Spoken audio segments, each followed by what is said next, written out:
Bien, señoras y señores, damas y caballeros, tengan todos muy buenas tardes. Cordialmente bienvenidos al Congreso de la República, esta histórica sala que antes fuera sede de las sesiones de la Cámara Mayor, Senadores de la República. Hoy es la sala Raúl Porras Barrenechea, cuya imagen nos acompaña en cada uno de los eventos y acompaña a los señores congresistas y a las actividades propias de la actividad congresal aquí en el Congreso de la República. Señor congresista Juan Cheput Moore, presidente de la Comisión Especial Multipartidaria Conmemorativa del Bicentenario de la Independencia de nuestro país, Juan Cheput Moore.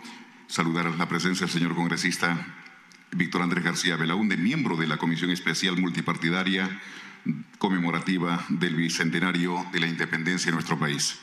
Queremos saludar igualmente quien va a estar como expositor en esta oportunidad, en esta ocasión, al señor conferencista doctor Hugo Neira Samanés. Los saludamos muy cordialmente a la mesa.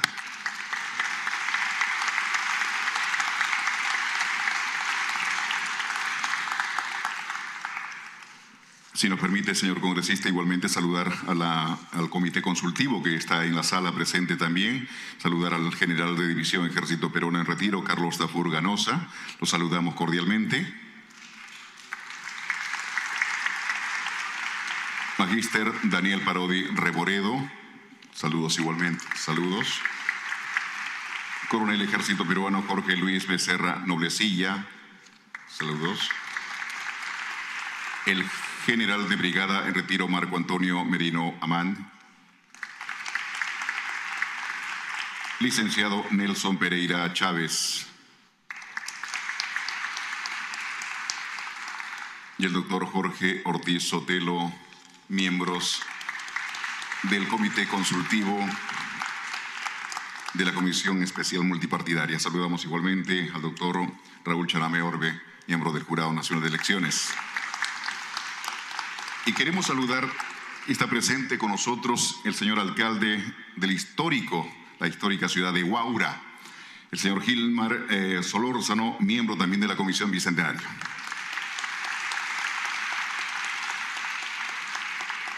Señoras y señores, iniciamos la ceremonia con las palabras del señor congresista, presidente de la comisión, el señor congresista Juan Cheput Moore. Señor congresista, por favor.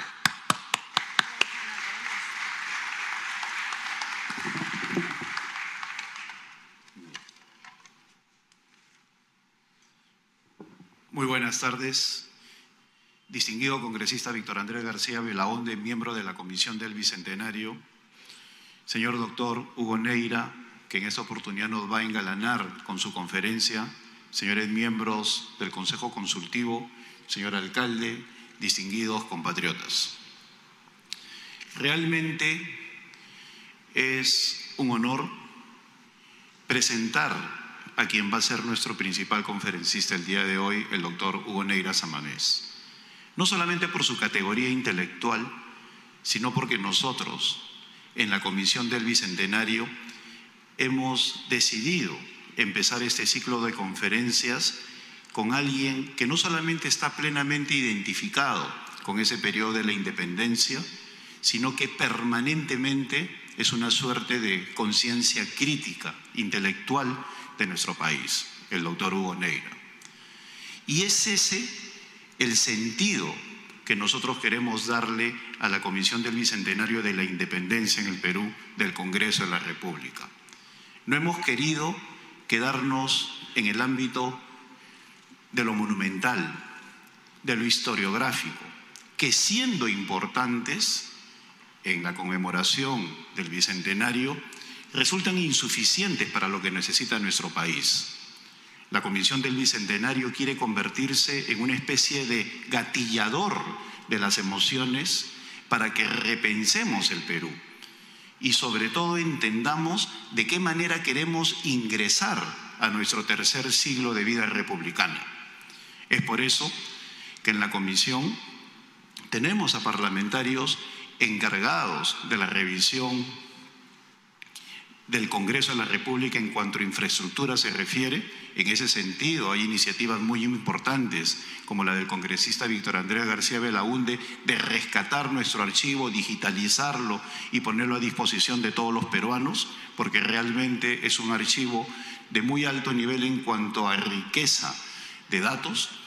Por otro lado, la propia modernización del Congreso, entender qué leyes necesitamos para empezar con mejor pie nuestro tercer siglo, trabajar con los parlamentos latinoamericanos para ver la posición del Perú en un ámbito geopolítico y lo que ha significado en estos 200 primeros años y así por el estilo. Y en ese sentido, esta primera gran actividad que tiene que ver con la conferencia del doctor Hugo Neyra busca generar esa conciencia. ¿Qué hemos hecho? ¿Qué podemos hacer? ¿Hacia dónde queremos ir? Y qué mejor que el doctor Hugo Neyra, ya en su libro, Hacia la tercera mitad, en 3 valiosos ensayos, configuraba lo que fue el periodo de la independencia. Un libro que ya tiene varias decenas de años, pero que sin embargo sigue teniendo una gran actualidad. Esa es la categoría y la validez de un intelectual, su permanencia en el tiempo, un clásico.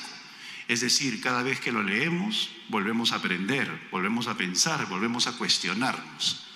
Y esta, que va a ser la primera de un ciclo de conferencias, busca darle ese sello a las actividades de la Comisión del Bicentenario del Congreso de la República. El sello de la calidad, para que de verdad se convierta en una suerte de avispero de ideas, que las facultades de historia en el Perú no solamente se dediquen a mirar hacia atrás cuando del Bicentenario se trate, sino de entender de qué manera podemos contribuir a mejorar nuestro país. En el año 1971 hubo un gran debate alrededor de la independencia. Aquellos que pensaban que la independencia la habíamos conseguido como consecuencia de la participación de San Martín y Bolívar, y aquellos que había surgido de las entrañas de nuestro país. Ese tipo de debates, independientemente de los resultados, son buenos porque nos obligan a construir nuestro sentido de nación. Y yo no tengo la menor duda que esta conferencia del doctor Hugo Neyra va a servir como semilla para que la Comisión del Bicentenario cumpla uno de sus objetivos: convertirse en el portavoz, en la caja de resonancia de lo que debe ser un gran debate nacional alrededor de qué manera queremos entrar en nuestro tercer siglo de vida republicana. En ese sentido, puedo señalar con orgullo que la Comisión del Bicentenario en estos momentos, la del Congreso de la República, se ha convertido en un factor de atracción para diversas instituciones. De manera silente pero dinámica, con todos los parlamentarios que la integran, estamos tratando de convocar a diversas entidades y personalidades para que no desperdiciemos este momento histórico. Queremos que los próximos años, los que nos acercan al Bicentenario, se conviertan en muy ricos en materia de profundidad del pensamiento, del debate de las ideas, de los aportes que podemos dar a mejorar nuestra propia legislación y las instituciones del país. No queremos ser, como lo señalaba hace un instante, simplemente receptores de petitorios, de monumentos o de cuestiones que tienen que ver con lo tangible. Creemos que lo intangible, lo que tenga que ver con la cultura, va a ser mucho más importante, más aún cuando estamos en una sociedad en la cual la información, lo inmaterial, se constituyen los elementos claves del desarrollo humano. No quiero dejar pasar la oportunidad también para manifestarles el saludo del presidente del Congreso, Luis Galarreta. Como ustedes saben, en estos días en el Congreso hay una gran actividad y por una agenda que ya lo absorbía de antemano, él no ha podido apersonarse en esta oportunidad. Sin embargo, quiero transmitir el saludo del presidente del Congreso. Y sin más que decir, quiero darle la bienvenida al doctor Hugo Neyra y antes de escuchar su exposición, que no tengo la menor duda va a ser de gran calidad, doy paso al señor locutor para que nos pueda dar una breve reseña también cualitativa de todas aquellas personas que con gran gratitud y desprendimiento nos acompañan en nuestro consejo consultivo, un consejo consultivo al cual vamos a invocar permanentemente, pues queremos hacer un gran trabajo.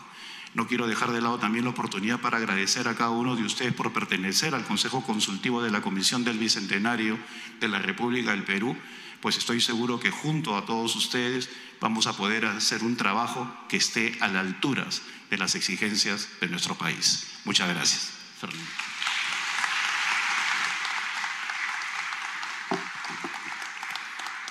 Muchas gracias, señor congresista Juan Cheput. Así es, hace un instante hemos hecho mención a cada uno de las ilustres personalidades que conforman el comité consultivo. Vamos a dar lectura a su hoja de vida. El doctor Hugo Neira Samanés, cuyo expositor va a ser justamente la persona central en esta ceremonia, es historiador, doctor en Ciencias Sociales por la Escuela de Estudios Superiores en Ciencias Sociales de París. Periodista, ensayista y docente universitario. Fue uno de los discípulos de Raúl Porras Barnechea, justamente. Y también ha sido director de la Biblioteca Nacional del Perú en los años 2006 al 2009. El general de división Ejército Peruano en Retiro, Carlos Tafur Ganosa, presente también, ha sido comandante general del Ejército, secretario general del Ministerio de Defensa, jefe del Instituto Nacional de Defensa Civil y del Instituto Geográfico Nacional. Se ha desempeñado como agregado militar en Rusia y en la Organización de Estados Americanos y actualmente es presidente de la Benemérita Sociedad Fundadores de la Independencia, vencedores el 2 de mayo de 1866 y defensores calificados de la patria. Magíster Daniel Parodi Reboredo, historiador de la Pontificia Universidad Católica del Perú, con una maestría en Humanidades por la Universidad Carlos III de Madrid. Es conferencista y especialista en relaciones peruano-chilenas. En el año 2015 recibió la Orden al Mérito José Gregorio Paz Oldán en el grado de Gran Cruz, otorgado por la Cancillería peruana por sus servicios al país durante el litigio contra Chile en la Corte Internacional de Justicia de La Haya. El coronel Ejército Peruano en Retiro Jorge Luis Becerra Noblecilla es ingeniero civil, agregado de la Escuela de Inteligencia del Ejército y del Centro de Altos Estudios Nacionales. Cuenta con estudios doctorales en Ciencias de la Educación y en Administración. Tiene una maestría en Gestión Pública por la Universidad de San y otra en Gestión y Desarrollo por el Instituto Científico y Tecnológico del Ejército. Actualmente es secretario del Consejo Directivo de la Asociación de Ingenieros Militares General de División José del Carmen Marín Arista.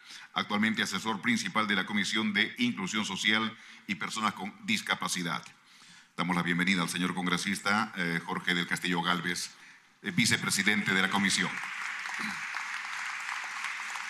Bienvenido, señor congresista. Continuamos dando lectura, señoras y señores. El general de brigada en retiro, Marco Antonio Merino Amán, licenciado en Historia por la Pontificia Universidad Católica del Perú. Ha sido director de Inteligencia del Ejército, presidente de la sección Perú en el Instituto Panamericano de Geografía e Historia y jefe del Instituto Geográfico Nacional. También ha sido agregado militar en la Embajada del Perú en Ecuador. No está presente, pero es bueno conocer, el doctor Domingo García Belaúnde, doctor en Derecho por la Universidad Nacional Mayor de San Marcos, conferencista internacional y docente en diversas universidades nacionales y extranjeras. Es fundador y presidente honorario de la Asociación Peruana de Derecho Constitucional y fundador del Instituto Iberoamericano de Derecho Constitucional, con sede en México. Ha sido miembro de las comisiones consultivas del Ministerio de Justicia, Ministerio de Relaciones Exteriores, Poder Judicial, entre otras instituciones. Licenciado Nelson Pereira Chávez, que está con nosotros, es licenciado en Historia por la Universidad de San Cristóbal de Huamanga, con estudios de maestría en Estudios Andinos por la Pontificia Universidad Católica del Perú. Es miembro de la Academia Nacional de la Historia, de la Asociación Peruana de Historia Económica y de la Asociación de Historiadores de Ayacucho. Actualmente ejerce la docencia en la Universidad Nacional San Cristóbal de Huamanga. La doctora Susana Aldana Rivera debe estar llegando, pero es bueno conocerla también. Es miembro de la Comisión Consultiva de la Comisión, licenciada en Historia por la Pontificia Universidad Católica del Perú. Tiene un doctorado en Ciencias Sociales con especialidad en Historia por la Universidad Nacional Mayor de San Marcos y una maestría internacional en Historia Andina. Sus investigaciones se centran en la realidad regional peruana, particularmente el norte del Perú. Actualmente es docente en la Universidad de San, en la Pontificia Universidad Católica del Perú y en la Escuela de Posgrado de la Universidad Nacional Mayor de San Marcos. El doctor Jorge Ortiz Otelo, que también participa con nosotros en esta oportunidad aquí en la sala, doctor en Historia por la Universidad de St. Andrews, Escocia, y magíster en Estrategia Marítima por la Escuela Superior de Guerra Naval. Es presidente del Instituto Peruano de Economía y Política, secretario general de la Asociación de Historia Marítima y Naval Iberoamericana y miembro de la Academia Chilena de la Historia y de la Academia de Historia Naval y Marítima de Chile. El doctor Fernán Altuve Febres también no está con nosotros, pero participa activamente en la comisión. Es jurista, historiador y filósofo. Tiene un posgrado en Derecho Constitucional por la Universidad de Salamanca, estudios de doctorado en Filosofía en la Universidad Nacional Mayor de San Marcos, es profesor de Derecho Romano en la Universidad de Lima y de Relaciones Internacionales en la Escuela Superior de Guerra Naval del Perú. Ha sido congresista de la República, regidor de la Municipalidad de Lima y director de la Beneficencia Pública de Lima.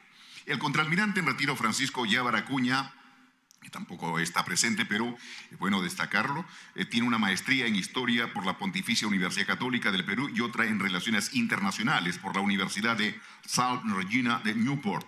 Sus investigaciones se centran en la historia republicana y militar del país. Ha sido jefe de estudios del Colegio Interamericano de Defensa en Washington, D.C., y director en la Escuela Nacional de Marina Mercante, Almirante Miguel Grau, y actualmente es el director del Museo Naval del Callao. Magíster Jeffrey Gamarra Carrillo, que tampoco está presente pero participa activamente en la comisión, antropólogo por la Universidad Nacional San Cristóbal de Huamanga, con maestría en Antropología Social por la Pontificia Universidad Católica del Perú. Uno de sus últimos libros se titula Resiliencia Social y Cambio en Comunidades Campesinas afectadas por conflicto armado interno. Actualmente es profesor asociado de Historia y Antropología en la Universidad de Huamanga. Y finalmente el doctor Herbert Morote Rebolledo, que no está presente. Reiteramos, participa activamente en la comisión. Escritor y doctor en Ciencias Económicas por la Universidad Nacional Mayor de San Marcos. Ha sido director de IPAE, fundador de la Universidad de Lima, junto a Antonio Pinilla y Carlos Cueto Fernandini. Entre sus libros destacan Todos contra la Verdad, lo que siempre quiso saber la Comisión de la Verdad y Reconciliación. ¿Quiénes no quieren divulgar el informe de la Comisión de la Verdad y Reconciliación, CBR? Resurge Sendero Luminoso y Requiem por Perú, mi patria. Entre sus obras teatrales, La visita de Bolívar, que se estrenará el 26 de abril del presente año en el Teatro Federico García Lorca de Lima. Señoras y señores, son los miembros del Comité Consultivo de la Comisión Especial Multipartidaria Conmemorativa del Bicentenario de la Independencia del Perú.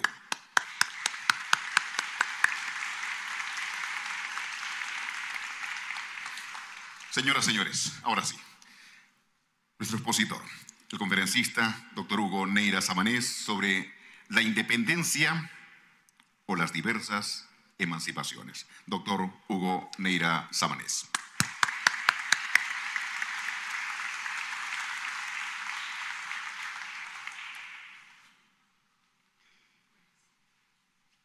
Casi no hay sitio para los... Muy bien. No, se va a caer ahí.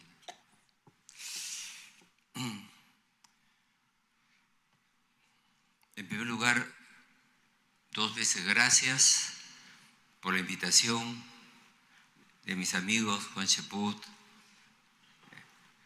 en la comisión, y ver aquí en la mesa a viejos amigos como somos con Vitocho hace mucho tiempo, y también, naturalmente, con mi amigo del Castillo, y tantos como ustedes que están sentados acá, personas tan importantes, y a todos, porque estoy lleno de una gran alegría de estar aquí por el tema, por lo que puedo decir ahora sobre el tema del Bicentenario.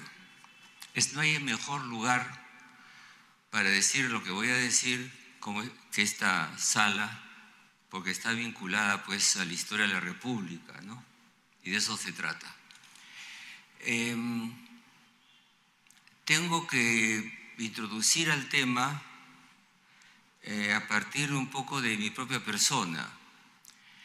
Ocurre, lo digo rápidamente, que después de la Biblioteca Nacional yo me he dedicado a la investigación, a escribir libros y dar clases. Y en algunos casos esos libros de investigación me han llevado fuera por las fuentes que hay en el exterior. Y de esa manera, sin desearlo a veces, he seguido casi por azar, en unos casos, en otros voluntariamente, a la manera como las otras repúblicas de América Latina han celebrado el cumpleaños de la patria, ¿no? Porque el bicentenario, ¿no?, está pasando en varios lugares. Entonces, es lógico, es normal que los primeros países fueron pues Argentina y Chile, porque están vinculados a que ellos cumplían 2 siglos en 2010. Nosotros estamos más bien en los países más tardíos, ¿no?, como puede ser Bolivia y Perú y Ecuador.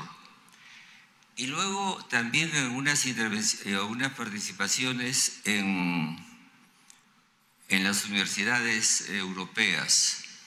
Yo sigo siendo un jubilado de la Universidad Francesa, sigo siendo miembro de membresías universitarias. Una de esas membresías, viene el caso, no es ninguna vanidad, se llaman los americanistas.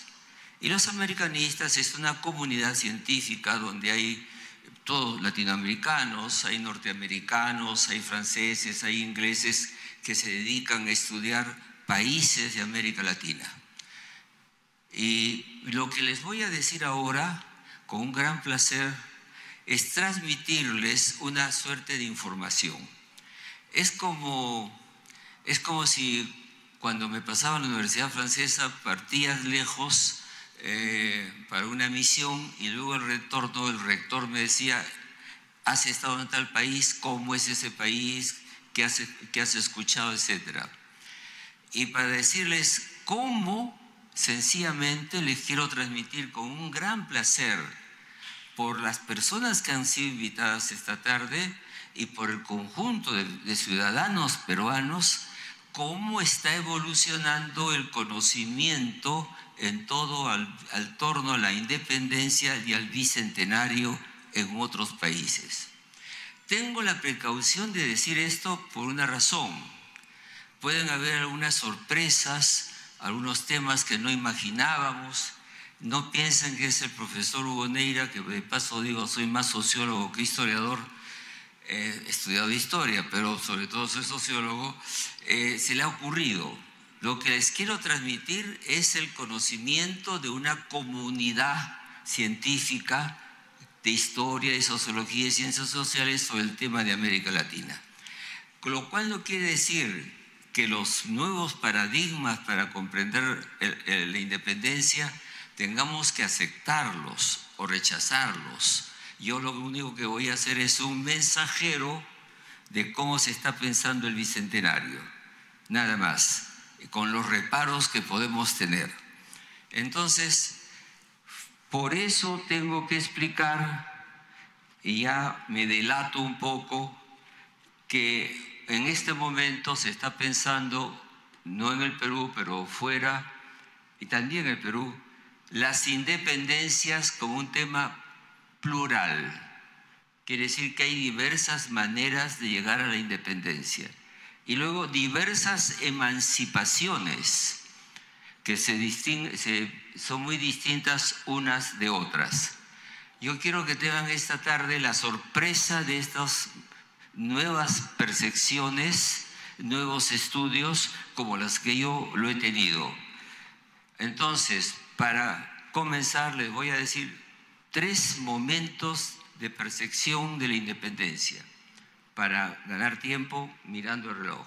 El primero, vamos a tomar, para comenzar, ese que tenemos por momento, que yo lo llamaría el paradigma clásico, el que está en los colegios y está en nuestros espíritus. Siempre hemos pensado en una sucesión de eventos.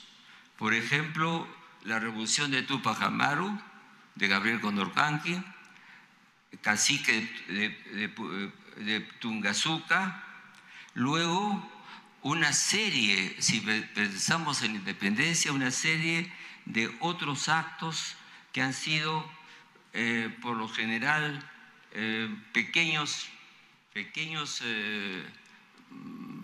conatos de independencia, conflictos, en lo que se puede escribir, por ejemplo, Aguilar y Ubalde en el Cusco en 1805, las conspiraciones limeñas de los fernandinos, los oratorios, la conspiración de Quirós en 1814, la conspiración de los carolinos, que era el San Marcos de la época, y luego José de la Ribagüero, que fue siempre, no el historiador, el abuelo, un permanente insurrecto. Y luego, después de todo esto, la rebelión en 1815 de Aguilar y José Manuel Ubalde, que quizás fue la más fuerte, y la de Pumacahua. Y al final, esto nos lleva a una postura de una especie de revolución peruana frustrada. No me parece que es así, y que tuvimos que acudir a la participación extranjera.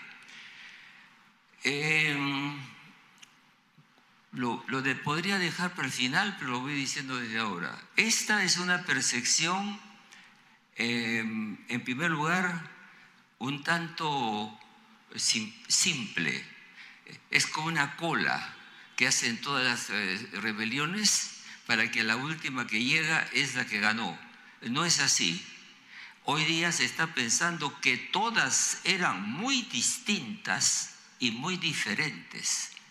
Y una no llevaba a otra.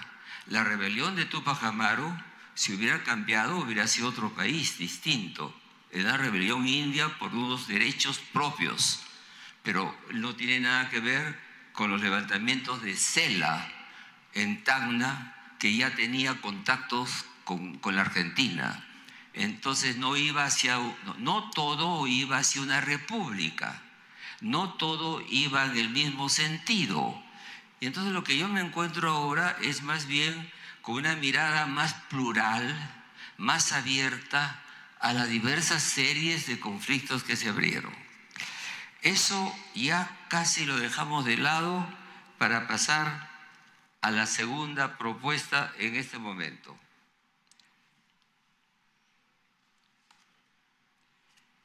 Mi gran sorpresa, lo digo con honestidad, es que ha aparecido en los estudios sobre la independencia una gran preocupación por la revolución liberal española, esa que condujo a la Corte de Cádiz. Me sale el profesor, cada vez que digo una cosa quiero afirmarlo en algo. Les recomiendo el libro El Imperio y las Circunstancias de Roberto Breña, mexicano, profesor, Las independencias hispanoamericanas en plural y la Revolución Liberal Española. ¿Qué es la Revolución Liberal Española? Con permiso de mi colega, voy a explicar qué cosa es la rebelión, por si acaso no lo tenemos muy claro. Ocurre que la causa de la independencia no comienza en la voluntad de San Martín ni de Bolívar, sino que pasó en Europa, en el Imperio Español, una catástrofe, un desplome del poder. En 1808 se produce la invasión de Bonaparte a España y captura a Fernando VII, el rey, y al padre Carlos IV en Bayona, Y esto produce lo que un americanista francés, Tomás Calvo, llama la divina sorpresa. El imperio queda acéfalo, no hay rey.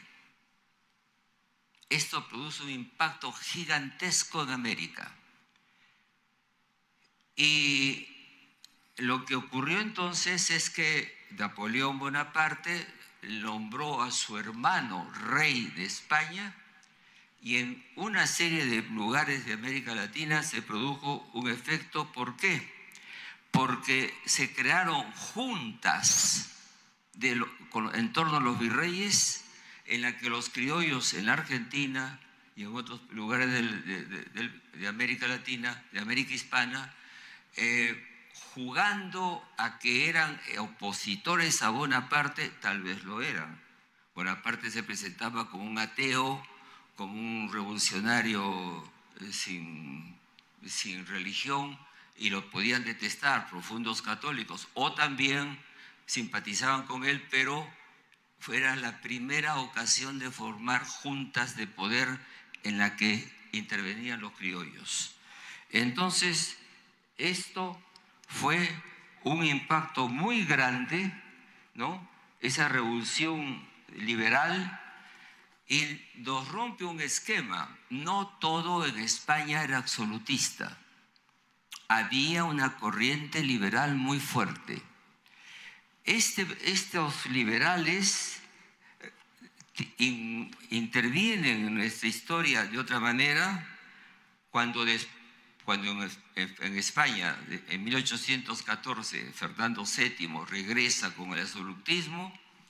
En 1820, fíjense, en el momento que San Martín está llegando al Perú, Bolívar está cerca, ya se ha producido la independencia de Chile y Argentina, un hecho histórico que ni es mencionado en nuestro libro de historia. Un general, Rafael Riego, da un golpe de Estado para imponer a la fuerza del liberalismo en Madrid. Tiene naves dispuestas a ir a América a recuperar la colonia de 19,000 soldados. Pero como es liberal, decide no hacer la guerra a los movimientos independentistas. Y esto significa entonces un giro completo, porque como ustedes lo comprenderán, Canterac en el Perú tenía que estar solo para enfrentarse a Bolívar y a San Martín. O sea, intervino una vez más esta corriente liberal. Creemos que no tiene mucho que ver con nosotros. Bueno, yo estudié en un colegio del Estado en primaria y me acordé siempre, nos enseñaron de memoria las cosas que decía Bolívar. Y Bolívar dijo: soldados, el Perú y la América toda guarda de vosotros, y aún la Europa liberal os contempla con encanto, porque la libertad del Nuevo Mundo es la libertad del universo. ¿Por qué decía la palabra liberal? Liberal era ser rojo, ser revolucionario, ser de izquierda, no era una cosa pacífica. No confundamos con los neoliberales, ¿no es cierto? Y entonces él sabía perfectamente que había una corriente favorable a los independentistas, sin contar que podrían probablemente pertenecer también a la misma logia masónica, que también jugaba un papel. Entonces, está en nuestra historia, y la vacancia imperial tuvo un efecto gigantesco. Voy a mirar mis fichas. En Caracas, en 1810, el Consejo de Regencia decidió que los procesos americanos tenían que sigue el rey. En Puebla, en una ciudad de Nueva España, o sea, en México, hubo grupos por bandas, la gente salía a la calle proclamando a Fernando VII. O sea, Fernando VII significaba estoy con el rey, que ya no estaba de rey, estamos en contra de los franceses y estamos haciendo política, estamos defendiéndonos. Era una manera de intervenir políticamente. Y luego, los indios en México, sí, indios tributarios, dijeron que no querían pagar tributo puesto que no había más rey. La pregunta que tenemos que hacernos es, esto ocurrió en todas las capitales de dominios españoles en América Latina y no en Lima. Nosotros no tuvimos un contacto con ese movimiento liberal. ¿Por qué? Por algo que todos ustedes saben. Estaba Abascal, que era un muy potente virrey y que prácticamente se convirtió en un visir. O sea, ya manejaba las cosas por su cuenta porque España estaba sin rey durante 4 años. Entonces, Abascal interrumpió, consiguió detener a las gentes de Buenos Aires en Bolivia con un ejército de soldados indios, peruanos y oficiales españoles. Estaban ganando la guerra contra sus propios intereses de libertad, pero eso era lo que pasaba. Acabó con otros movimientos en Ecuador. Entonces hubo un paréntesis muy largo en el cual Abascal jugó un papel enorme. Entonces, me pregunto, debemos preguntarnos, ¿por qué ha habido tal interés por las Cortes de Cádiz? El interés por la Corte de Cádiz es que las Cortes de Cádiz fue un congreso que duró de 1812 a 1814, que fue uno de los más importantes fenómenos políticos que ocurrieron en España, en una España en guerra. Y es el primer momento republicano de América porque tuvimos delegados al Consejo de Cádiz y nos podemos preguntar quiénes eran y qué hicieron. Nunca hemos hablado de eso. Los delegados, los primeros diputados, miren en qué sitio lo decimos, que hubo en el Perú, fueron diputados a la Corte de Cádiz y que viajaron para ir allá. En este libro que se editó en el sesquicentenario están las intervenciones de nuestros primeros diputados, con el perdón de los presentes. Estos fueron los primeros. Hubo elecciones, viajó gente peruana. ¿Quiénes son? Estas gentes peruanas se llamaban delegados. ¿Por qué? Suplentes. Porque en la Corte de Cádiz se habían tomado para tener en cuenta gente de América a los que vivían ahí. O sea, no habían sido elegidos en su base, pero hubo como 20 más que sí fueron elegidos y viajaron. Voy a decir sus nombres. Dionisio Inca Yupanqui, un indio peruano que habló de los indios y los defendió en Cádiz. Y que además era un noble. Luego Blas Ostolaza, sacerdote trujillano y muy absolutista. Lo siento por mi amigo del Castillo, todavía no habían hecho el sólido norte y entonces el que venía de Trujillo era más bien reaccionario, estaba a favor de todas las tendencias contrarias. Vicente Morales Duárez, un personaje limeño, doctor de teología. Ramón Olawi Feliu, chileno que habituaba a Lima, era liberal, y Antonio Suazo. Todos estos personajes son los primeros que inician ese camino republicano. Entonces la cuestión es extremadamente simple. ¿Por qué? ¿Por qué tenemos que introducir ahora el tema de Cádiz y de la corriente liberal?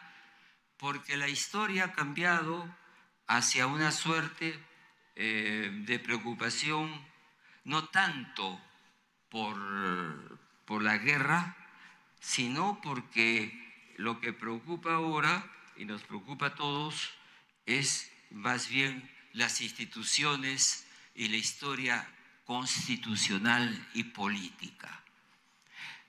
Esto no quita nada a Junín y Ayacucho, no quita nada al hecho militar bélico, pero se ha dejado de pensar en eso, sino más bien cómo se inicia el momento de autonomía y la preocupación por la institucionalidad, por la ley, y por eso esta recuperación del tema. Las Cortes de Cádiz, pues, son un tema importante, pero yo conozco un peruano que se ha ocupado de estos temas. Se van a sorprender. Yo era amigo de él, fue un muy buen presidente, se nos fue de pronto, Valentín Paniagua. A veces nos ignoramos, incluso entre amigos. Yo no sabía que Valentín Paniagua había escrito un trabajo que se llama así: Los orígenes del gobierno representativo en el Perú. Las primeras elecciones, 1809 y 1815. Búsquenlo en el Fondo de Cultura Económica y en la Pontificia Universidad Católica del Perú, publicado en 2003. Ha hecho un trabajo magistral sobre estos diputados peruanos. Entonces, vamos viendo cómo el panorama se va abriendo. Pero eso no es todo. El tercer punto, además de los peruanos en Cádiz, es que ingleses, norteamericanos han trabajado sobre las independencias y consideran lo que llaman finalmente una suerte de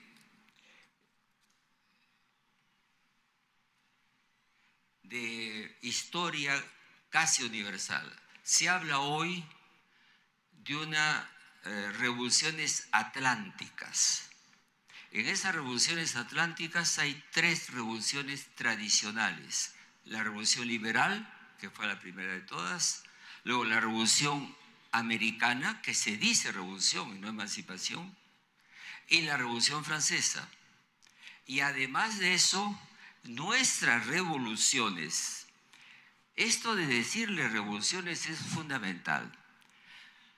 Por una razón, la independencia ha sido muy discutida por un sector de la izquierda en el Perú que consideró que no era suficiente la independencia y faltaba una revolución.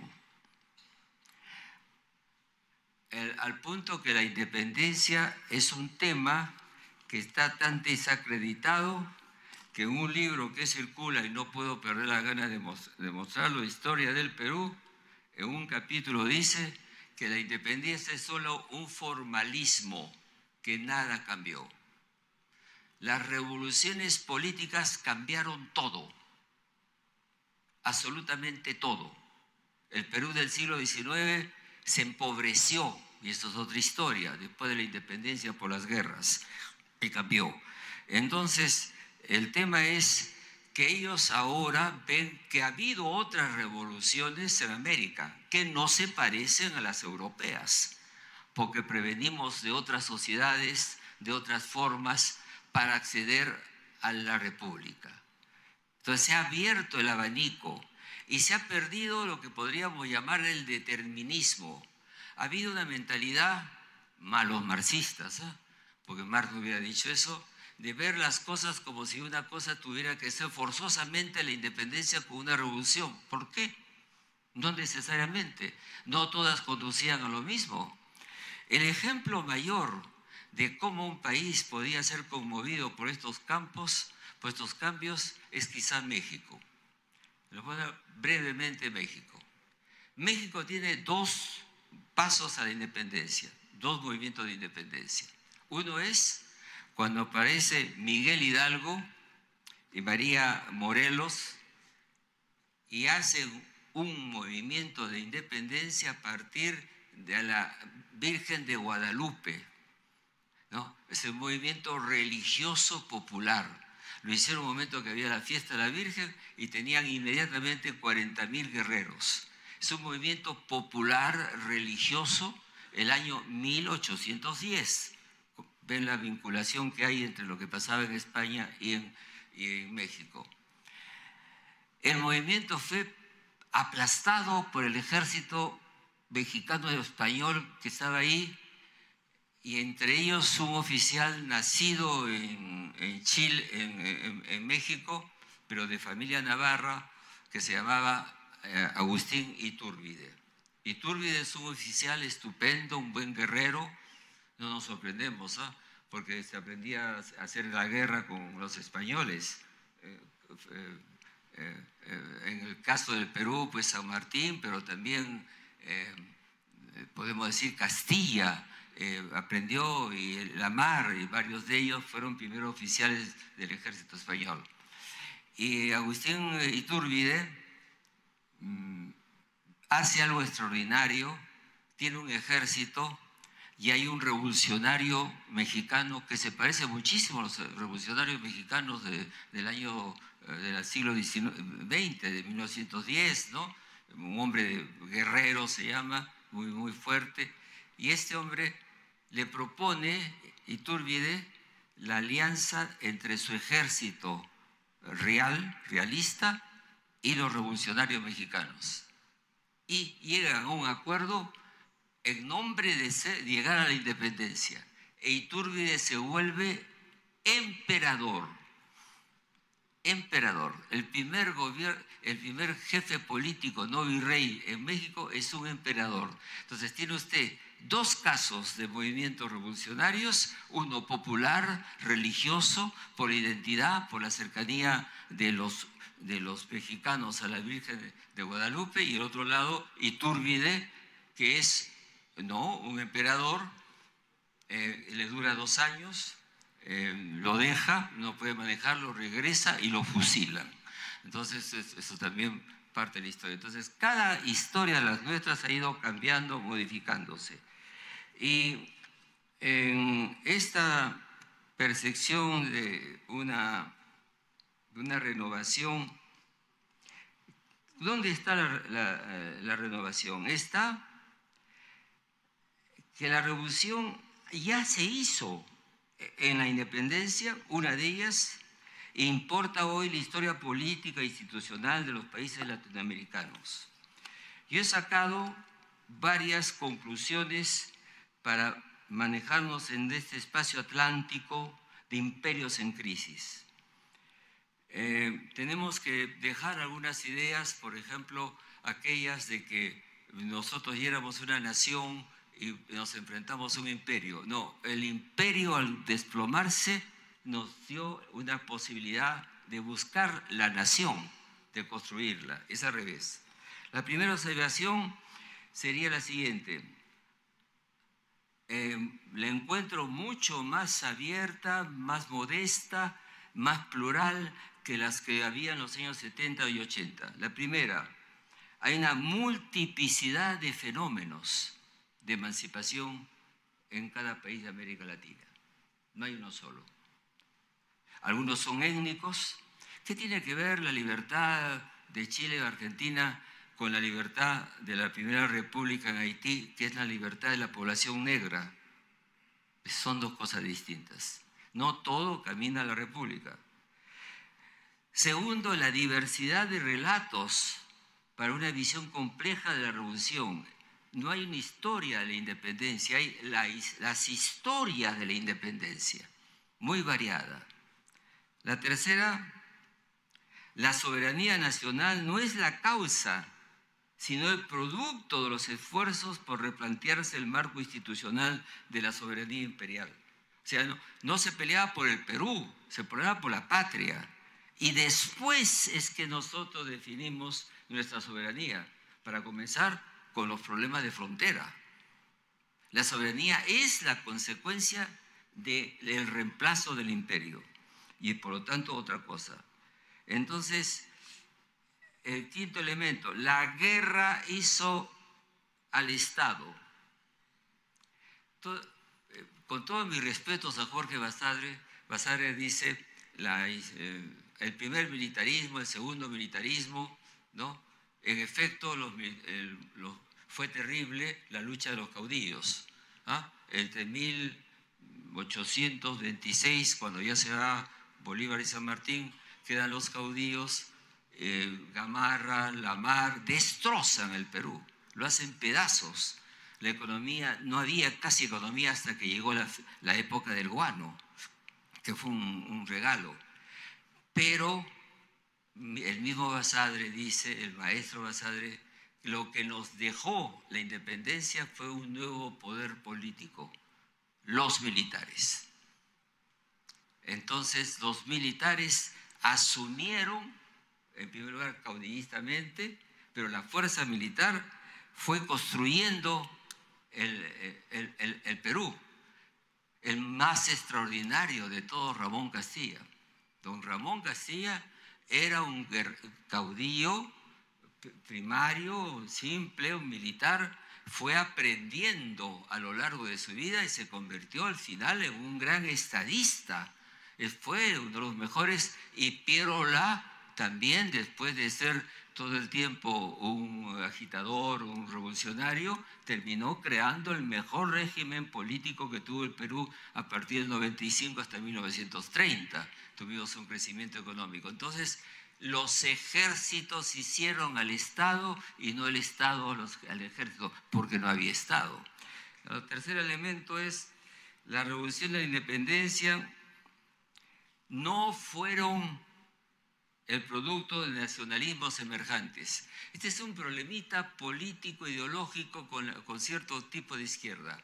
Nos creyeron que éramos tercer mundo y que entonces luchábamos por nuestras independencias de la nación. Eso es un concepto para Polonia, Hungría, que estaban dominados o por Alemania o por la Unión Soviética. Nosotros no hicimos esa revolución en nombre de una nación porque la nación se está haciendo hasta el día de hoy. No había nación peruana. Había peruanos que vivían en el Perú y eran negros, indios, blancos, etc. Entonces la nación es la construcción histórica. Entonces, ¿qué hubo? Simple y llanamente, en ese estado de que desaparecía la estructura política imperial, había que construir sociedades organizadas. Y la mayoría tomamos el camino de las repúblicas. Otro elemento más, no podemos separar la historia de España de la historia de América. Porque la España que del momento de la independencia estaba luchando por su supervivencia como nación dominada por Francia. Entonces, los españoles deben entender su historia entendiendo América Latina, y nosotros tenemos que entender la historia de América Latina mirando qué pasó en España, porque la España del liberal fue pues un paso importante. Sin Cádiz no hubiéramos pensado en los términos que se pensaron. Entonces, estos elementos cambian pues el paradigma. Otro elemento más, el 10º, el proceso de construcción de Estado-Nación en América no fue nada parejo. Claro que no fue parejo. ¿Cuánto tiempo nos ha demorado en dar, por ejemplo, el derecho al sufragio? Todo el siglo XIX no hubo sufragio popular. Votaban los grupos en las juntas departamentales, y cuando se produce en la primera vez, la señora McEvoy, que adora mucho el personaje que es Pardo, se luce de decir, bueno, Pardo fue elegido presidente, fue elegido por 4.000 votos, que eran las personas más importantes que iban a votar a las mesas departamentales. Solamente ha habido sufragio universal en 1931. Y en 1931, el enfrentamiento de la Torre de Sánchez Cerro, votaron 340.000 personas, que era el 5% de la población que podía ser alfabeto y votar, el 5%. ha crecido y hoy todos somos ciudadanos. Entonces, esta construcción de la nación y del Estado se ha demorado 2 siglos. No es un tema para desesperarse. Las naciones y los estados necesitan tiempo. Eso se va formando. Y entonces han sido primero la república fundamental y después la construcción del Estado, en tema en el cual estamos hasta el día de hoy, y la nación, porque la nación se forma a partir de ciertos principios de tipo social. Yo les pregunto, por ejemplo, ¿todos los peruanos pagamos impuestos? No, 12%. ¿Todos los peruanos querían ir a la leva cuando había la leva y ser soldados, hacer servicio militar? No. Entonces, ¿todos los peruanos estudiamos los mismos estudios o los mismos colegios? ¿Son parecidos? No. Entonces, ¿qué nos hace ciudadanos? ¿Qué nos hace peruanos? Si los mecanismos fundamentales que son el servicio militar o los impuestos o la cultura están fragmentadas como están. Entonces, a estas cosas añadimos que hay una preocupación de orden más bien por la construcción política, que es fundamental. Quiero decirles algo. ¿Para qué sirvió la independencia? No solamente para ser independientes. ¿Qué es ser independientes? Tomamos nuestras propias decisiones, con todos los errores que han habido, con todas las distancias que ha habido, el exceso de las élites, la distancia con el pueblo. Es algo nuevo. Ese algo nuevo está muy mal visto en nuestro país en este momento. Se ha desprestigiado. Pero no estaríamos en esta institución si no existiera eso. ¿Saben cuál fue la gran novedad de la República, de la independencia? Que entramos al mundo de la política. En ese momento comenzó a haber política. O sea, grupos, personas que intervenían, diferencias de puntos de vista, etc. Es decir, entramos de la política antigua, que era la colonia que no nos preguntaba nada, a la política moderna. Las políticas son muy malas, pero ¿saben cuál es la peor política? Cuando no hay política. Esa es una dictadura. Entramos a este mundo difícil, complejo, enredado, de intereses, de leyes que se dan y no se cumplen. Sí, eso es lo moderno. Eso es lo que nos hace ciudadanos. Y eso es lo que nos trajo San Martín y Bolívar. Poco importa que en estos casos aparecen cosas inesperadas, ¿no? Cosas que no se pueden pensar. Bolívar era un gran libertador, un gran guerrero, pero tenía su proyecto, un proyecto cesarista, ¿no? De la presidencia vitalicia. San Martín está donde está, pero pensaba que era mejor una monarquía. Pero eso no tiene importancia. Podíamos pensar, podíamos discrepar. Que nos trajeron la responsabilidad de la vida política y el de ser ciudadanos. Gracias.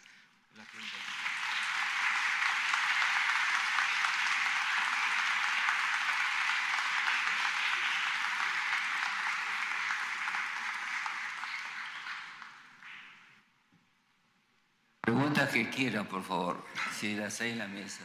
Muchas gracias la exposición. Señor Hugo Neira Samanez, tenemos acá sus apuntes. Es que a veces me olvido después mis... Es la historia viva del Perú. Perdón, me dejas una palabrita. Sí. Si hay un libro importante sobre esto, porque ya he dicho que no es un capricho mío, Independencias Iberoamericanas, nuevos problemas y aproximaciones. Por ahí va la cosa. Independencias y luego nuevos problemas y aproximaciones. ¿De acuerdo? Así que les he transmitido eso y me voy para el otro lado.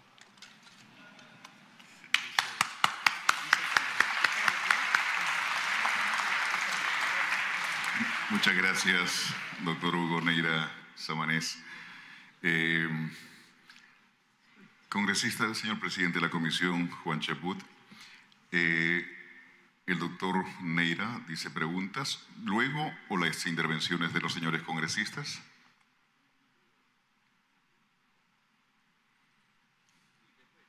Después las preguntas entonces. Vamos entonces a escuchar.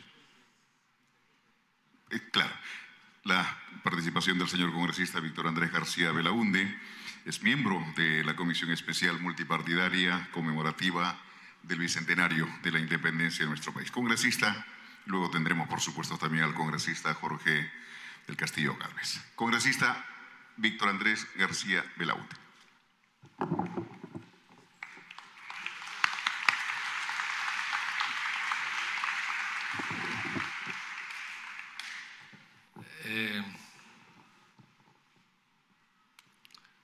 Doctor Chamanés, historiadores Parodi, Ortiz, que ya se retiró, general Tafur, en fin, a muchos más que respeto y aprecio. Ha sido una magnífica la intervención de Hugo Neira. Yo recuerdo que cuando era estudiante en España, en Valladolid, hace muchos años de esto, vi un pequeño letrero que decía que Hugo Neira iba a dar una conferencia en la ciudad. Y entonces yo dije, caramba, un peruano que viene del Cusco, que escribió libros históricos, ¿qué hace en Valladolid, que es la antigua capital del Reino de España, cuna de Felipe II? Entonces dije, bueno, vamos a escucharlo. Y me fui a escucharlo y quedé maravillado, pero no solamente yo, porque ya lo conocía. Había leído un artículo maravilloso que escribió a la muerte de mi abuelo el año 66, Víctor Andrés Belaúnde, a quien él conoció y con él estoy seguro que discrepaba en ese momento, porque eran personas que ferían de tiendas políticas diversas, tendencias políticas o pensamientos políticos más que tiendas. Pero quedé muy impresionado y el comentario en España fue, caramba, qué buenos pensadores hay en el Perú. Porque todavía en esa época se pensaba pues que éramos casi provincias de ultramar. Ese fue mi primer contacto con Hugo Neira y la verdad que cada vez que lo he visto y he conversado con él me he deleitado con su conocimiento y su sabiduría. Y quiero recoger la última frase, una de las últimas frases de su intervención cuando dice: no hay peor política de la que no existe. Bueno, esto está casi actualizado. No han pasado 30 días de que se ha ido un presidente que no sabía nada de política y claro, y la no política era fatal.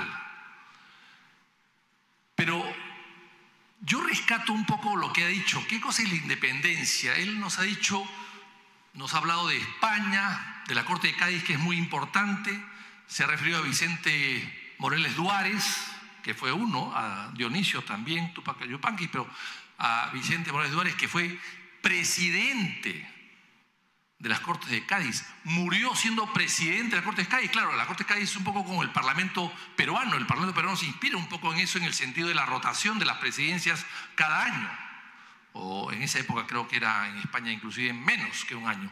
Pero murió siendo presidente, dicen que envenenado, dicen.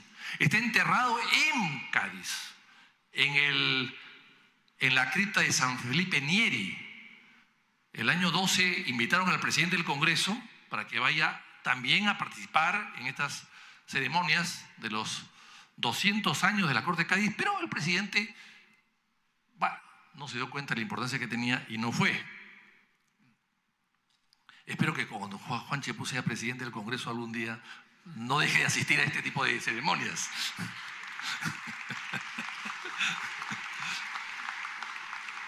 Y entonces, efectivamente, la Corte de Cádiz fue importante. Lo que ha dicho acá Neira es, claro, primero que la historia no es estática, es dinámica, cambia. Por lo tanto, la interpretación de la historia que hacemos hoy día puede ser diferente a la de los próximos 50 años o de hace 100 años. las cosas van cambiando. Van apareciendo nuevos hechos y uno los vamos investigando. Y de acuerdo a eso vamos interpretando también. Nadie puede, pues, dejar estático inclusive a las biografías, a los grandes personajes. Y entonces, evidentemente, las Cortes de Cádiz fueron fundamentales, pero el vacío que creó España con la invasión napoleónica, bueno, acá no se habla de Napoleón casi. Cuando uno dice Napoleón, está pensando en el coñac, pero no en Napoleón Bonaparte.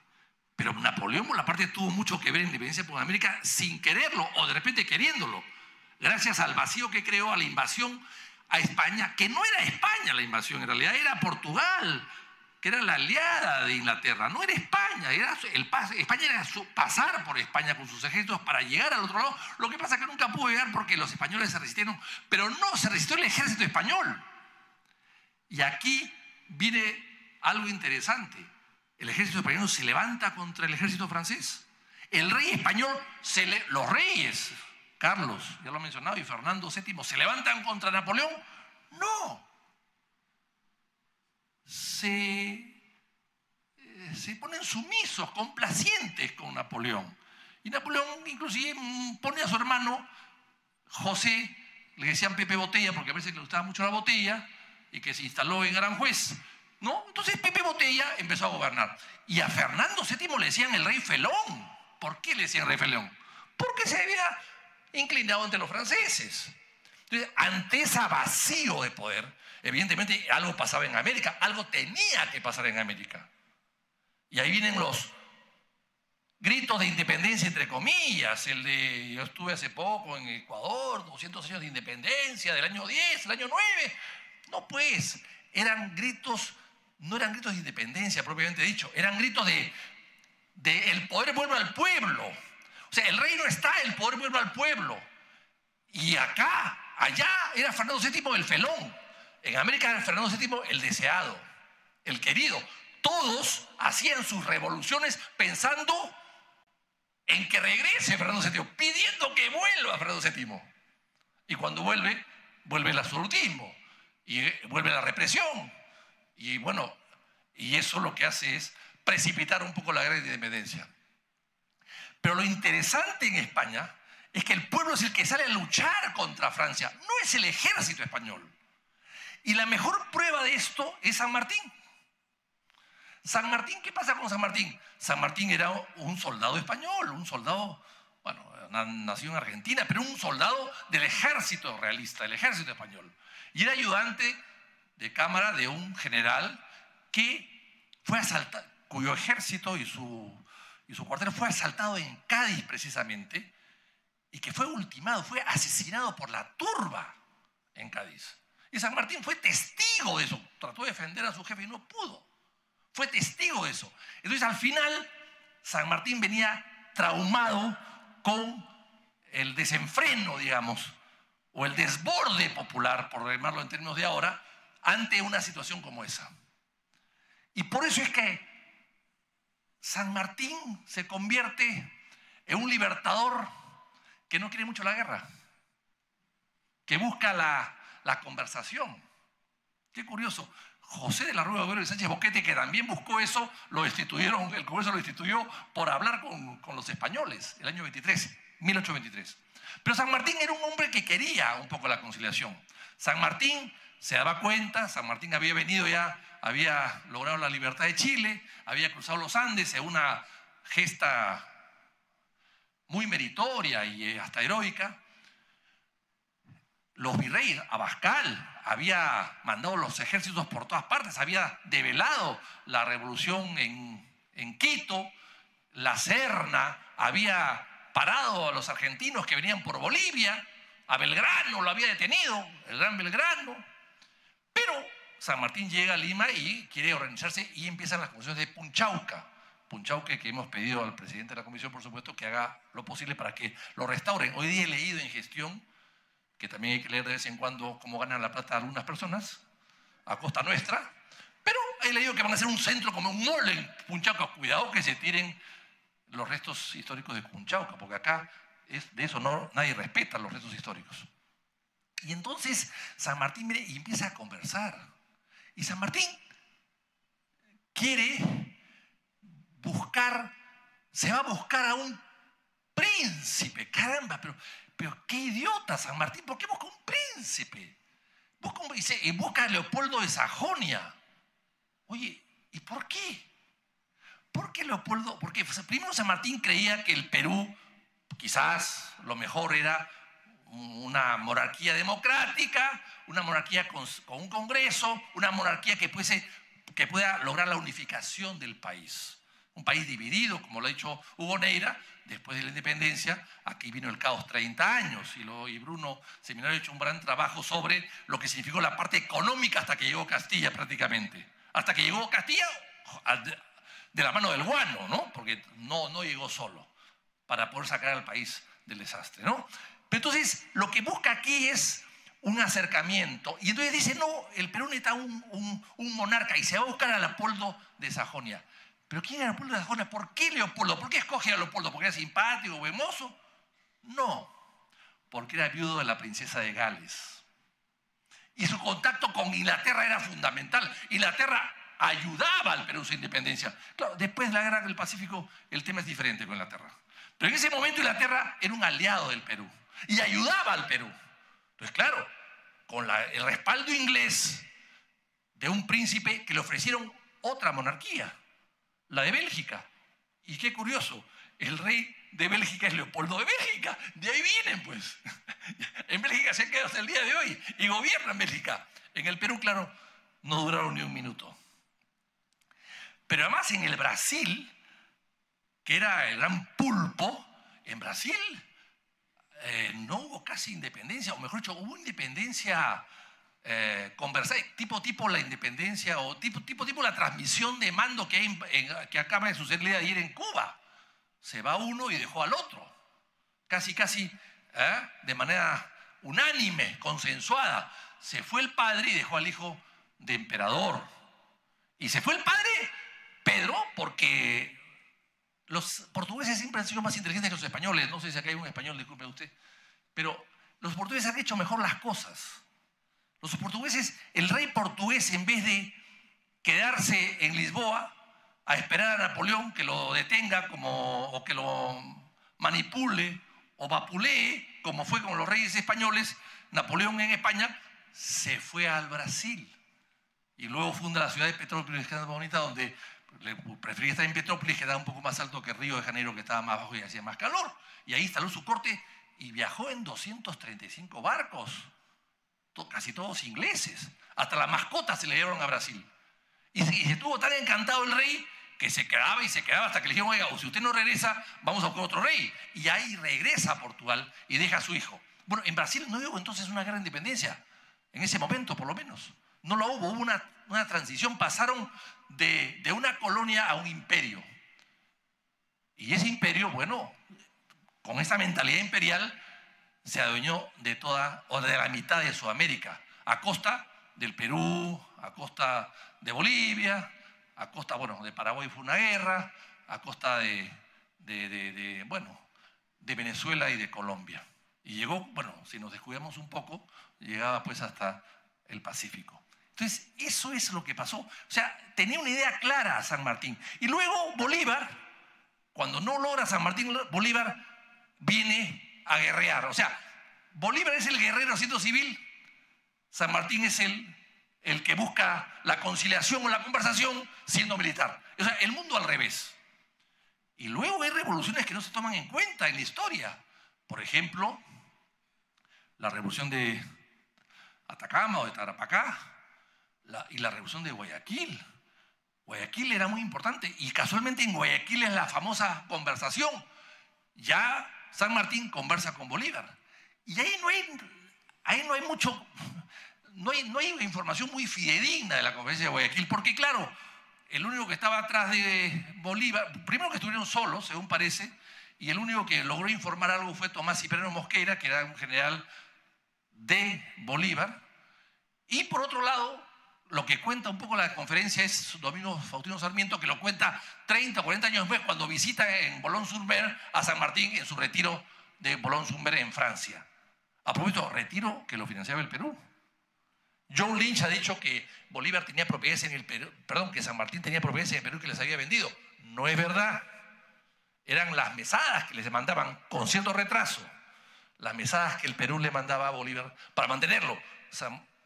Argentina no lo mantenía, el Perú lo mantenía a San Martín, que no era un hombre rico y no se había enriquecido con el poder, como suelen hacer algunos personajes, y que vivía muy modestamente en Boulogne-sur-Mer. Entonces, ese es un poco el escenario.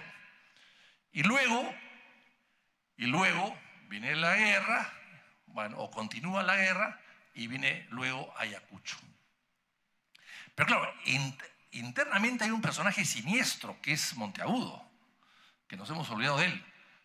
Y Monteagudo es Monteagudo muere asesinado, o sea, muere un poco conforme con los métodos que él había utilizado, ¿no? Y la expropiación de peruanos, que es como la familia, por ejemplo, Pardo y Galea, que ha mencionado a Valentín Paniagua, Hugo Neira, que escribió tanto sobre Pardo, que era el hijo, que fue presidente del Perú, y que fue asesinado aquí en el Senado, entrando al Senado que estaba al frente, el año 76, el primer presidente civil asesinado por un militar, después de 50 años de buenos militares, cosas de la vida, y lo que hace allí es, de alguna manera, consolidar un poco la independencia en Ayacucho, con una indemnización que se colocó en el artículo 2 de la capitulación, que el Perú no la pagó, y que eso fue el origen, entre otras cosas, del 2 de mayo, que viene 40 y tantos años después, el 2 de mayo. Y claro, el 2 de mayo también algunos han querido, yo he escrito sobre eso mucho y me han encantado mucho también, han querido decir, para exaltar al general Prado, han querido decir que el 2 de mayo es la consolidación de la independencia. ¿Pero qué independencia? Si el Perú era independiente de 40 y tantos años. ¿Qué independencia? No. Con 7 barcos y 300 tripulantes no vas a reconquistar el Perú. Además, ya habían pasado la escuadra por acá, se vio a California, había regresado, y aquí Bombardel caía el 2 de mayo, y heroicamente muere el verdadero héroe de esa faena, que es nada menos que José Gálvez. Y entonces, la independencia se da el 24, se van los españoles y lo desprecian en España. En España, durante esa época hubo un dicho que se decía, son los ayacuchos, o sea, son los que habían perdido el imperio. Los desprecian los españoles, los ayacuchos. O sea, eran casi la escoria de la sociedad. Claro, lo que no se dan cuenta es que España estaba tan complicada con sus guerras internas, carlistas, etcétera, que al final España nunca pudo reforzar, ayudar, asistir al ejército español que estaba acá, que era un ejército español, es cierto, pero el Estado Mayor, el Estado Mayor del ejército peruano, patriota, no había ningún peruano. Y en el Estado español estaba pues nada menos que el conde de Huaqui, estaba Goyeneche. O sea, en el ejército español, en Ayacucho, pelea un peruano, Goyeneche, que era un gran general y de un gran prestigio, y que había más reprimido por encargo del virrey a las fuerzas que venían liberadoras que venían de Argentina. Pero en el ejército peruano, en el ejército que defendía el Perú, el ejército que defendía a la patria, como ha dicho Hugo Neira, en el Estado Mayor, todos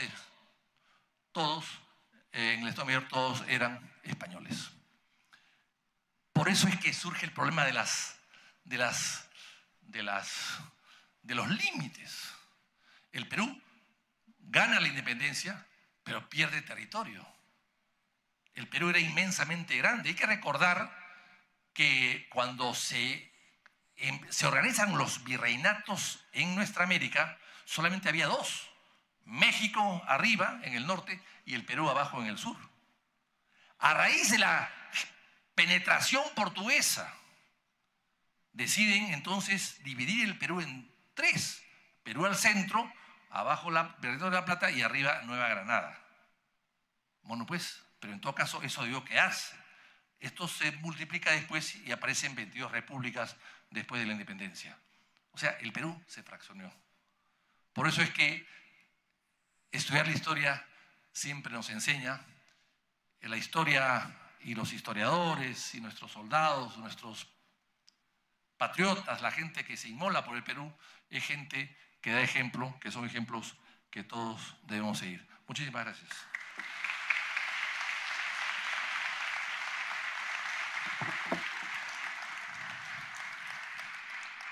Muchas gracias, congresista Víctor Andrés García Belaúnde. Congresista García Belaúnde tiene varias obras escritas, entre ellas Los ministros de Alan García, Los ministros de Fernando Belaúnde Terry, Expediente Prado, y hay una obra que está en camino que es una investigación sobre el conflicto de las Islas Malvinas, en la que nuestro país durante el segundo gobierno del arquitecto Fernando Belaúnde tuvo gran participación, como se sabe, dentro de la historia. Palabras de clausura, a cargo del señor congresista Jorge del Castillo Gálvez. Congresista del Castillo.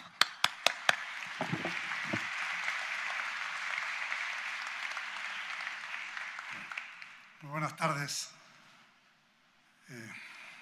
distinguido profesor Hugo Neira, colegas congresistas Juan Cheput y Víctor Andrés García Belaúnde, distinguidos integrantes del Consejo Consultivo, damas y caballeros. Yo no voy a dar una conferencia, no me corresponde ahora, solamente unas palabras de clausura.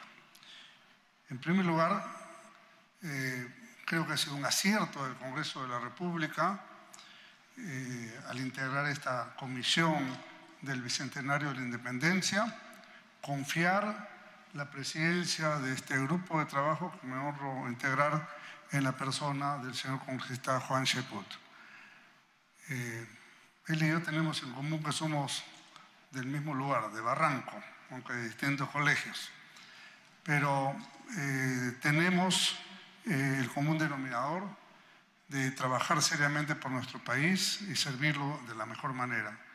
Y creo que en la recordación de estas gestas de la independencia vamos a contribuir a consolidar la concepción de patria y el sentimiento nacional. La conferencia que hoy día nos ha dado, sin duda brillante como siempre, el doctor Neira, nos permite poner los primeros elementos de análisis, encuechamiento, de recordación y de proyección de este proceso de independencia. La independencia pues tiene toda una data, por lo menos una década antes de su proclamación. Y obviamente tendremos que hacer un repaso de diversos precursores de la independencia, se mencionó a Cela y otros que sin duda han estado en este proceso de crear la conciencia nacional, y también los pueblos que se han ido sumando en el proceso independentista. Desde el desembarco en Pisco, la instalación en Huaura, me parece que ha venido el alcalde de Huaura, ahora presente, donde aquí está el señor alcalde de Huaura, donde se proclama independencia en noviembre de 1820. Y yo le tengo gran aprecio a Huaura porque una vez la primera bandera peruana que estaba allí guardada fue robada y rescatada, más o menos estamos hablando del año, hace 30 años realmente, y el presidente García me encargó a mí que yo vaya a Huaura a entregarla, así es que la entregamos en una gran ceremonia con desfile y todo, en Huaura a recuperar la primera bandera del Perú. Sin duda, después de Huaura vinieron una serie de actos en otras provincias del país hasta la llegada a Lima, que tiene dos fechas que a veces una no se tiene muy presente, que es la declaración del 15 de julio, que en Lima la única entidad que la celebra es la Municipalidad de Lima, y el 28 de julio, que es la que todos tenemos presente como el día de la proclamación de la independencia, que se hace, entiendo, en 4 puntos distintos de la ciudad. Uno de ellos, esta Plaza de la Inquisición. Entonces, este proceso, al cual sin duda se va a sumar, porque ahí no va a terminar nuestra misión. El 28 de julio termina nuestro periodo con esta Cheput, pero el trabajo sin duda se va a proyectar porque tenemos en el camino otros procesos de independencia, hasta su consolidación en Junín y Ayacucho en 1824. No sé si nos reelijan, eso es otra historia, pero creo que la proyección de esta propuesta que hemos tomado bajo nuestra responsabilidad va hasta esas fechas. Y estamos, y me ha confiado la Comisión, una serie de contactos a nivel internacional con las embajadas de los países hermanos que ayudaron a consolidar la independencia. Argentina, Chile y lo que era la Gran Colombia, ¿no es cierto? Las tropas de Sucre y de Bolívar que llegaron después al Perú. Y por cierto que todo este relacionamiento más otros países de América Latina, bueno, tiene que ser parte de esta conmemoración en la cual creo que el país, y en este sentido tengo la impresión que el Congreso de la República está un paso adelante de lo que vienen haciendo otras dependencias, aunque en su momento tenemos que sumar esos esfuerzos para hacer un gran acto, ¿no? En todos los días previos y posteriores al bicentenario de la independencia nacional. El patriotismo, que a veces se eleva con motivo del deporte, especialmente del fútbol, donde hay una enorme expectativa sin duda y que también contribuye al sentimiento, no hay que descartarlo ni menospreciarlo, es parte de la identidad también nacional, pero creo que tenemos que ver con mucha inteligencia cómo conducimos a que esto pueda traducirse en una mejor expresión de la peruanidad, sin corrupción, con transparencia, con eficiencia, con entrega al país. Yo creo que eso es lo que todos los peruanos podemos hacer y quizás esas que fueron ideas que inspiraron en su momento la independencia de la República, podamos de alguna forma reverdecerlas, actualizarlas, impulsarlas con mayor decisión y mayor fuerza. A los damas y caballeros que integran el Consejo Consultivo, les agradecemos de todo corazón el esfuerzo que van a hacer. Creo que es muy importante. Hay historiadores, sociólogos, marinos, militares, aviadores, intelectuales en general, hombres que han estudiado la historia del país y que creo que nos van a ilustrar muchísimo en este trabajo que nos corresponde hacer. De esta forma clausuramos este primer acto en el cual hemos instalado el Consejo Consultivo, hemos escuchado al profesor Neira y a quien creo que le vamos a dar la oportunidad final del cierre en esta tarde. Muchas gracias.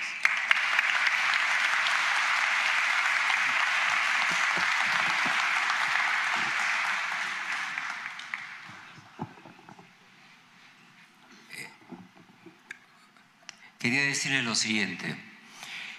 Con lo que yo me he encontrado en la comunidad universitaria, después de 20 o 30 años, es un cambio muy importante de mentalidad. Estamos en otra época. Estamos viviendo otro capitalismo. No sabemos cómo se llamará nuestra época. Y lo que ha pasado antes ha sido siempre que hemos trabajado la historia de nuestra independencia cada uno de nosotros, porque teníamos que establecer, ¿no?, la conciencia de la nación, el sentimiento que acabas de decir. Pues ahora ya lo tenemos todos tenemos un sentimiento nacional, ¿no?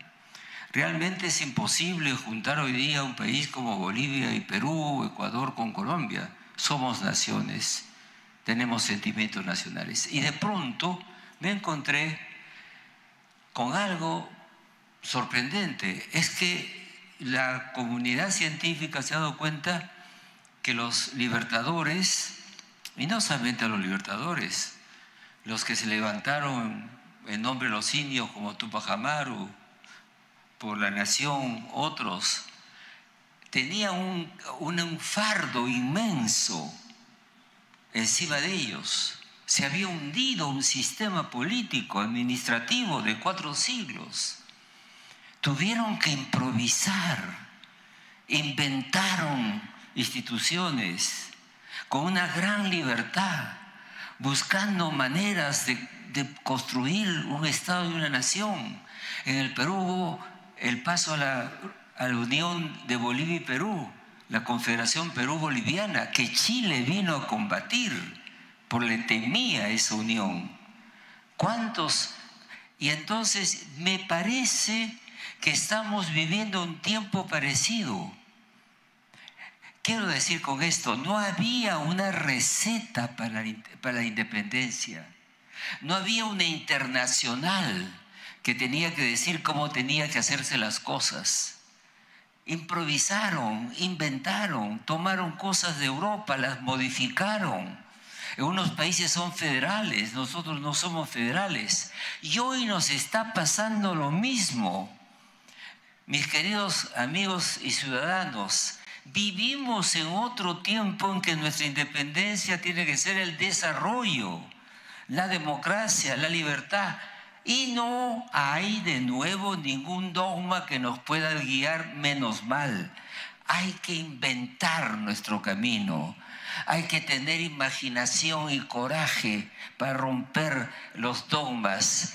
Hay que buscar qué es lo más conveniente. Nos encontramos pues por un camino que nadie nos puede dar lecciones, porque nadie vive nuestra realidad en nuestras sociedades. No puede venir de Europa, ni de los norteamericanos, ni del Asia.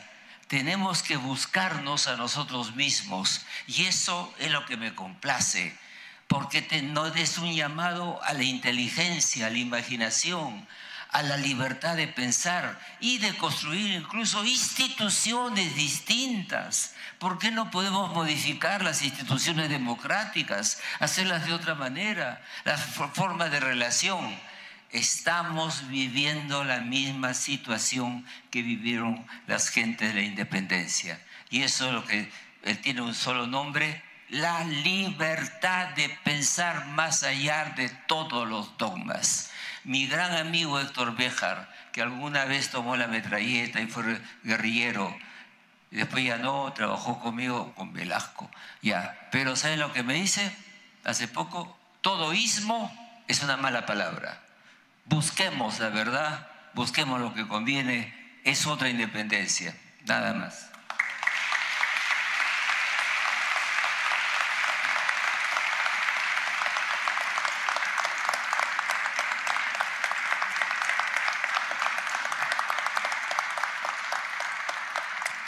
Bien, señoras y señores, señor congresista Juan Chaput, presidente de la Comisión Multipartidaria Conmemorativa del Bicentenario, señor congresista Víctor Andrés García Belaúnde, congresista Jorge del Castillo Gálvez, doctor Hugo Neira Samanés, señoras y señores, agradecer al Consejo Consultivo por esta ceremonia.